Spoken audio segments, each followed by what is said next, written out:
Thank you for having us. Your Honor, Edmund Sauer of the Nashville Bar on behalf of the appellant Patterson Company. I'd like to reserve 5 minutes for rebuttal, if I may. 5 minutes, yes, sir. In March of last year, President Biden signed into law an amendment to the Federal Arbitration Act, which allows certain plaintiffs alleging sexual harassment and assault to revoke a pre-dispute arbitration agreement. In the Chancery Court, the plaintiff repeatedly conceded that that amendment does not apply to her claims. Despite this concession, the Chancery Court sua sponte invalidated the parties' arbitration agreement. Without the benefit of briefing, the Chancery Court made 2 legal errors, either of which is independently sufficient to require reversal today.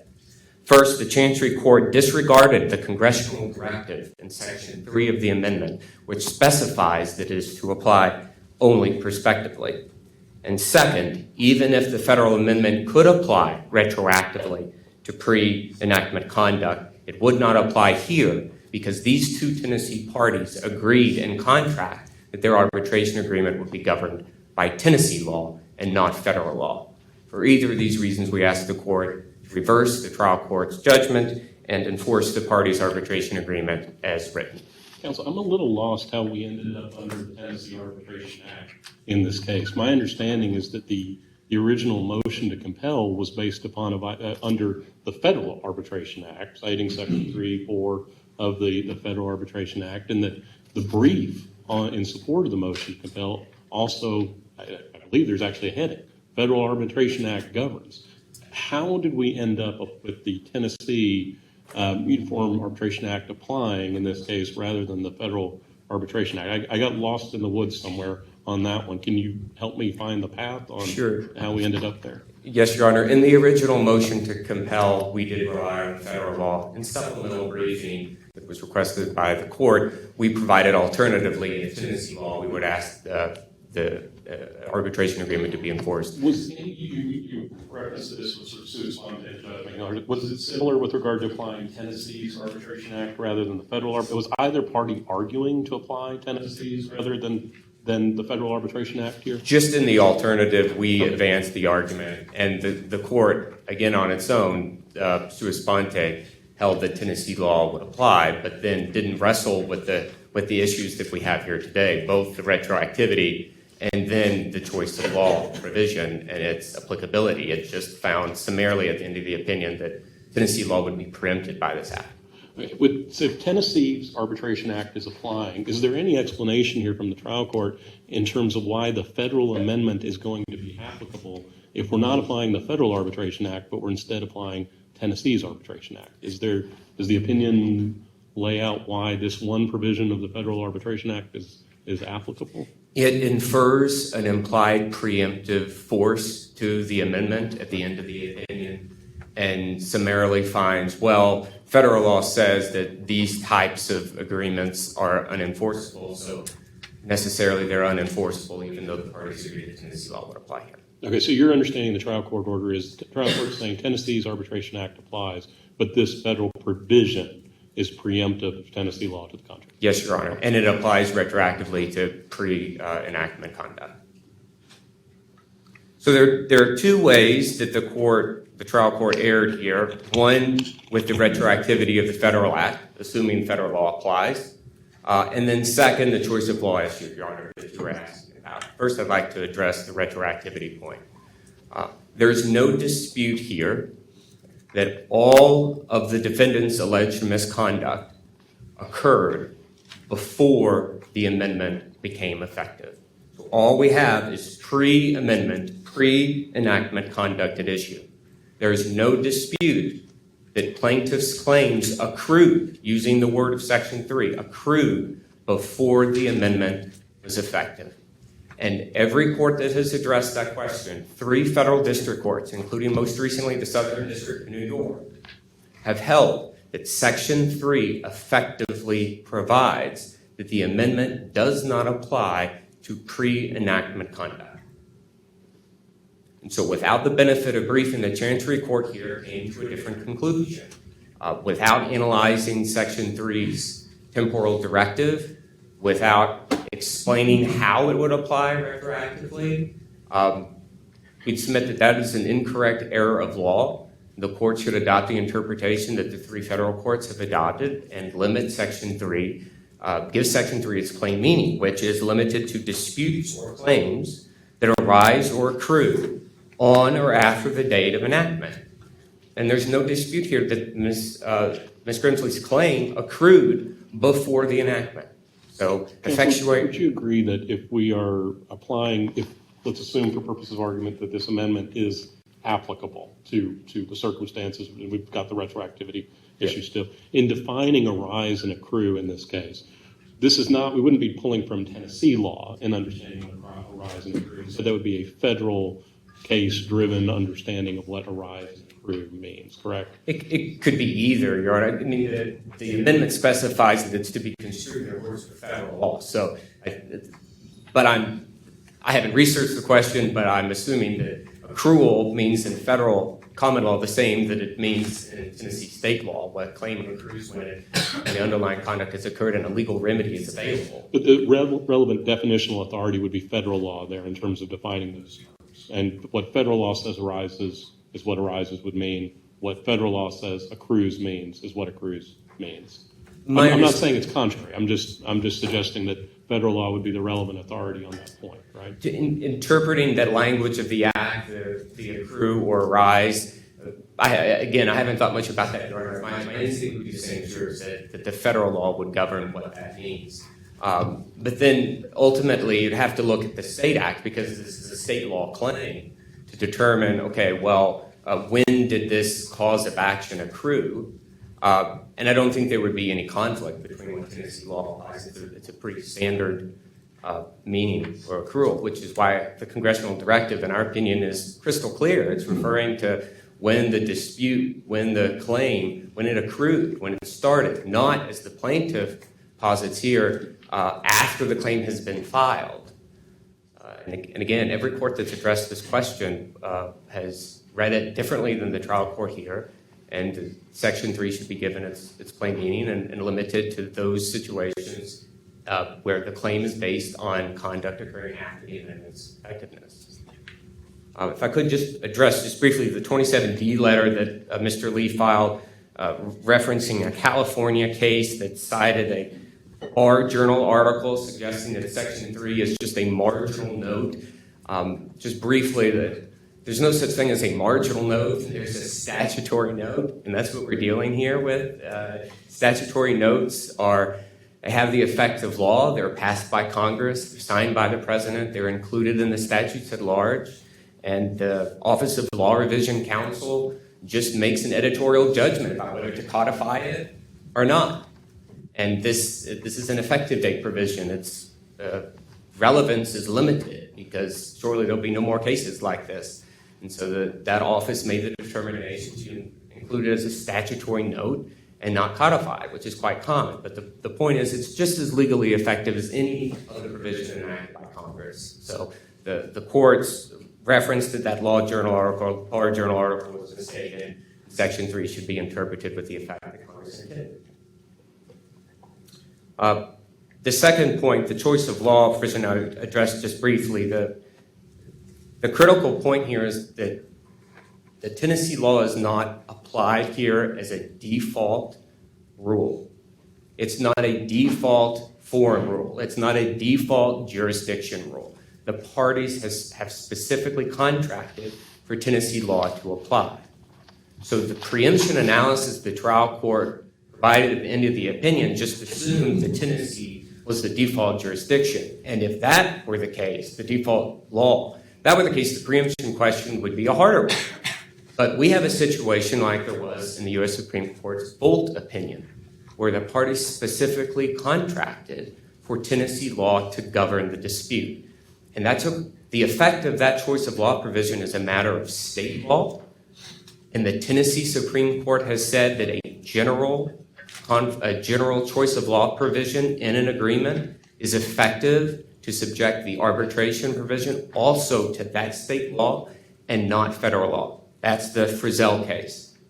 So when the parties here entered into agreement, the Tennessee law would apply. It effectively chose the arbitration to concur under Tennessee law and consistent to the extent Tennessee law applies, and allows arbitration of these provisions. And Tennessee, unlike the federal law, does not prohibit the parties from contracting to provide arbitration in this context. So for that also additional reason, the court erred. All right, thank you, Mr. Sauer. We'll hear from you on rebuttal. Mr. Lee. Good morning. Good morning, Your Honors. My name is Jason Lee from the Nashville Bar. I represent Natalie Grimsley in this sexual harassment case against the Patterson Company. This case involves sexual harassment, retaliation against my client from her former employer, Patterson Company. It included sexual comments and so forth, and ultimately constructive discharge on December 16, 2021.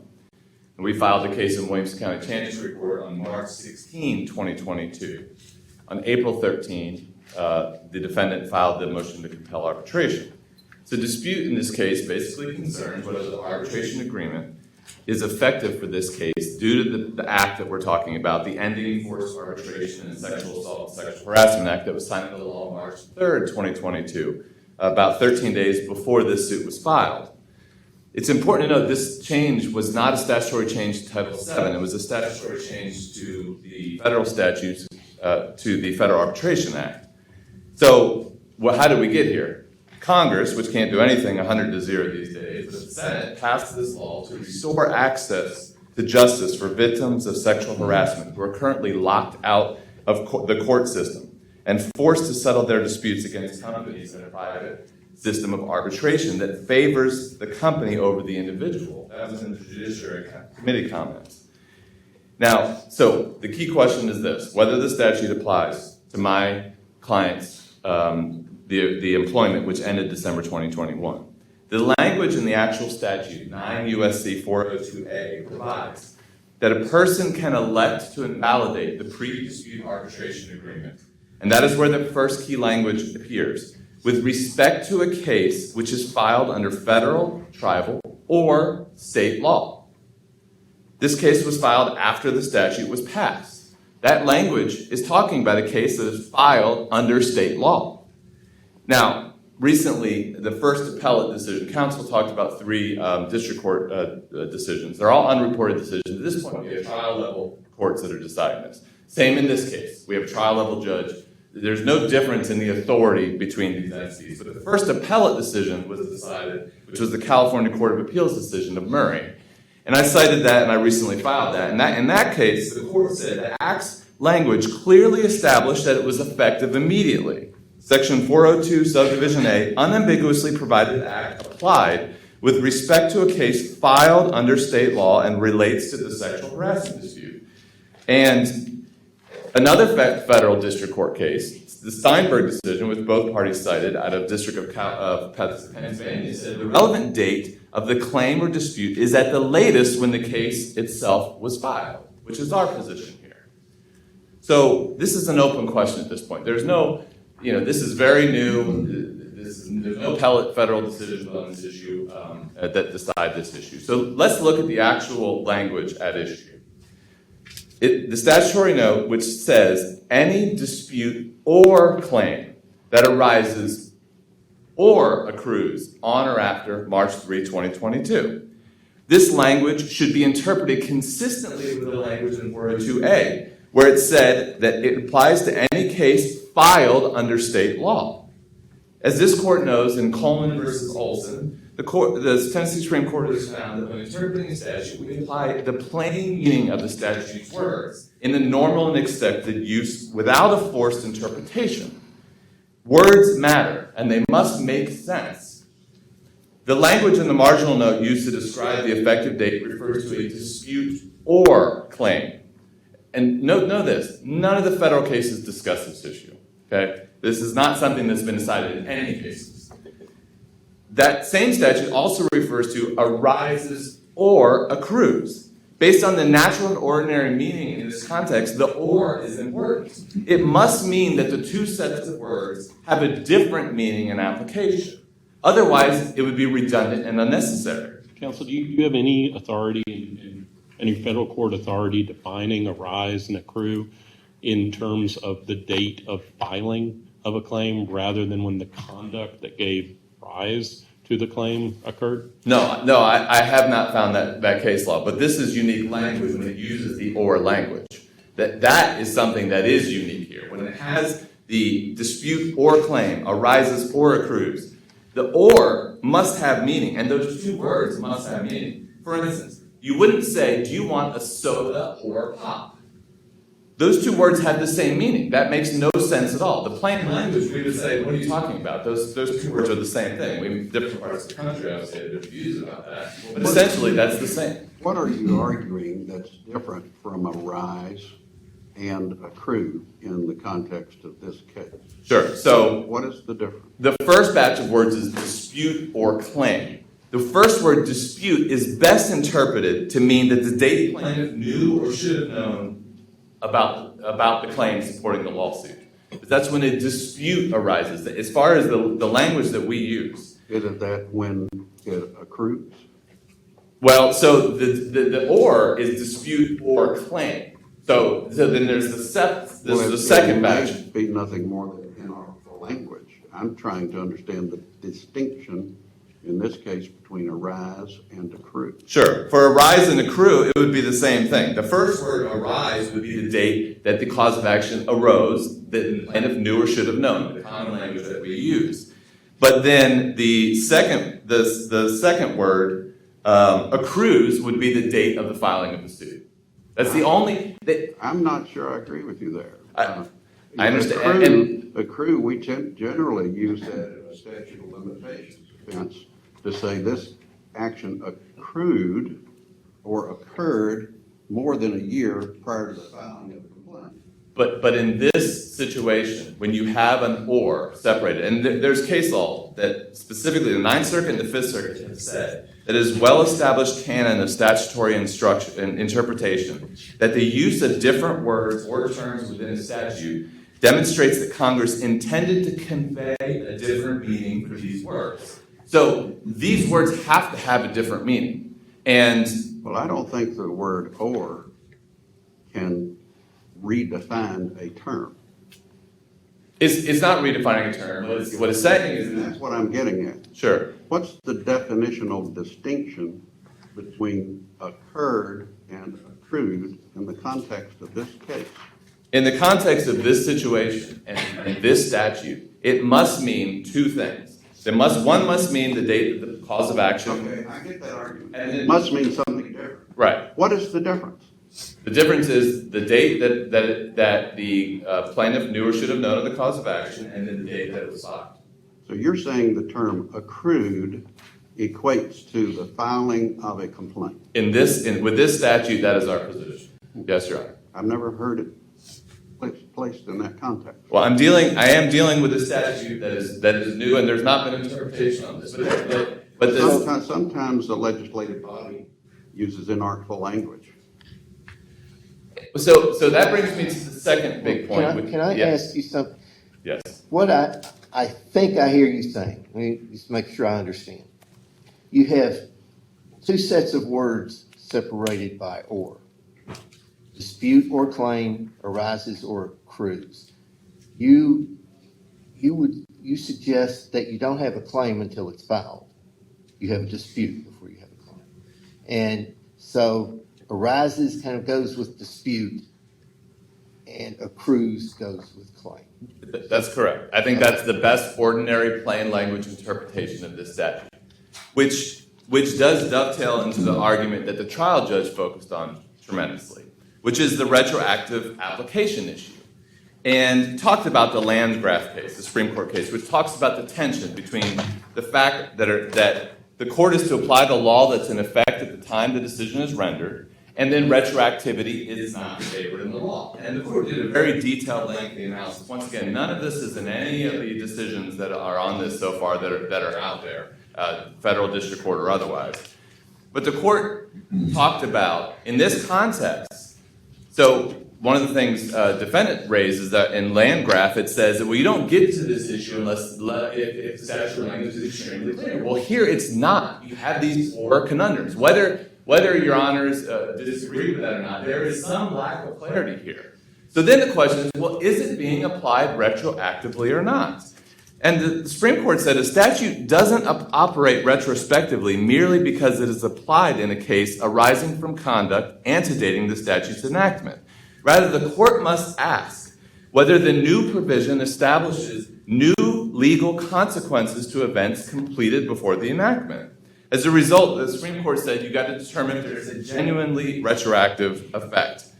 And there's a rule on that. Landgraf says in order to have a genuinely retroactive effect, it would need to impair rights a party possessed when he acted, increase a party's liability for past conduct, or impose new duties with respect to transactions already completed.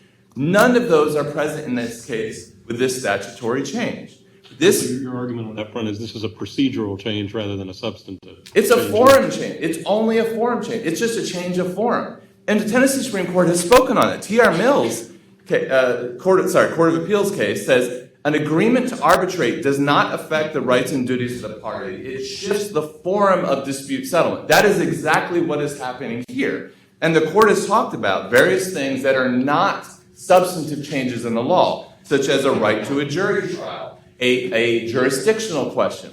All of those things are applied, and they are not considered to apply retroactively. The same thing is true here. There is nothing that this individual who sexually harassed my client or the company did that would be any different based on the statutory change. It is simply a forum change. Therefore, this is not being applied retroactively under Landgraf, and Landgraf discusses that. The court talked about application of a new jurisdictional rule takes away no substantive right, but simply changes the tribunal that is to hear the case. And so, in this situation, this is not applied retroactively. This statutory change here is simply a change of form. I get one other thing on that.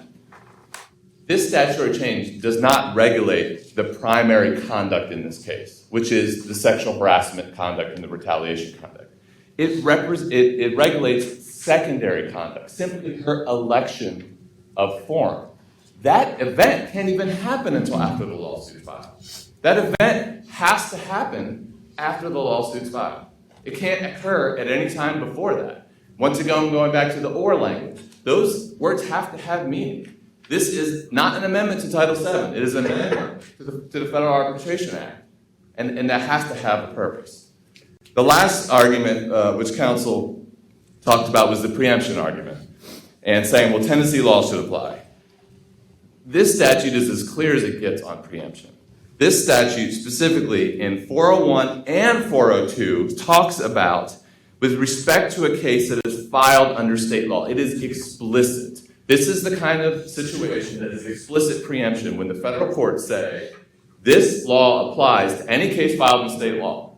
And then it defines sexual harassment dispute and sexual assault dispute in 401 as any type of sexual harassment claim or sexual assault dispute filed under state law. Once again, it uses that same language. That is crucial. That is preemption explicitly.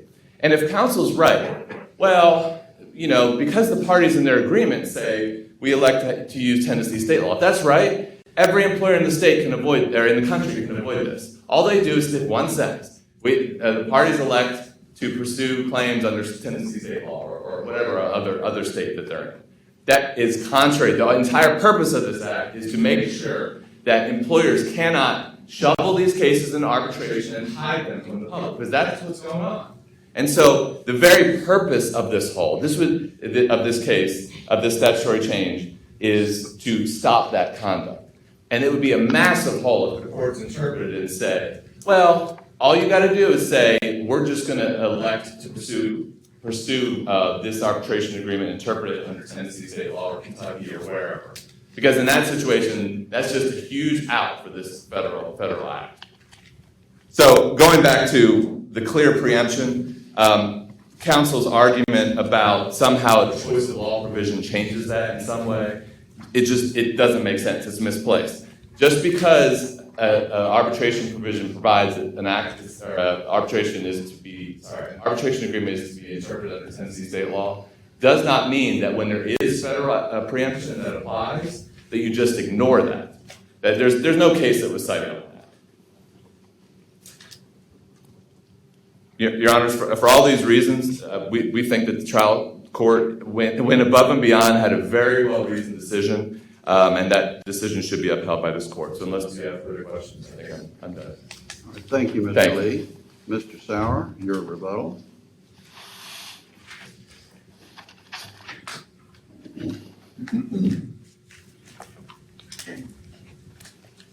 Your Honor, I'd like first to go to the text that Mr. Lee was relying on, the arises or accrues. In this context, it means the same because we have a claim and a claim accrues, and a claim doesn't accrue after it's been filed. A claim accrues when a legal remedy is available. That's the standard definition, and Congress clearly intended that to apply here. Now, my friend relies on the canon against surplusage, and or is usually disjunctive, and that can certainly be true sometimes, but it's not a universal rule. There are times where Congress takes a belt and suspenders approach, and there is some overlap, and they're just trying to make sure that they're covering all the situations. And the Southern District of New York, in the Walters case, did address this very issue and explained how it works. You can have a dispute without it maturing into a claim, and that dispute arises, or you can have a claim that accrues. Here, there's no conflict, conceivable conflict, because we have a claim that undisputably accrued before the enactment. But ultimately, there can be some overlap between the terms, and that's what Congress was doing here. They both point arise and accrue to pre-enactment conduct when the alleged wrong happened and the remedy was available to the plaintiff. So we would ask that language be interpreted based on the natural reading of the Section 3 provision itself. And the idea that a claim could accrue, well, it would arise. As I understand my friend's argument, the claim would arise, and then after the claim is filed, then accrue. That is a terribly awkward and unnatural way of conveying what could have been very clear, which is it turns on when the claim was filed. Like, if that's what Congress intended, it would have been very easy for Congress to do. Instead, it used language that has settled meaning both in federal law and state law. Accrual means when the cause of action is available to the litigant. All of that happened before the amendment, and the amendment should not be given retroactive effect. Just briefly on land graph, of course, because Congress spoke clearly on this, as the three federal courts that have addressed this have held, we don't get to the land graph procedural, substantive, right kind of analysis. There's no need for the court to address it.